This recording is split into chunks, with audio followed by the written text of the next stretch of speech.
عزیز دلم مشکینه دلی من خود مرنجینه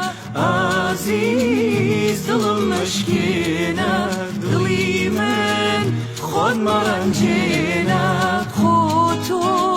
خوشت دویستم خودتو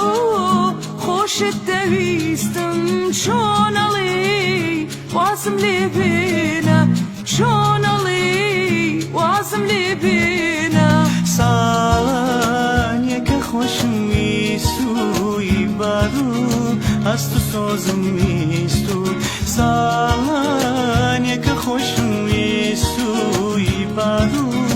از تو سازم میستوی نتوانم از لبینم لدلما چون درد بینم نتوانم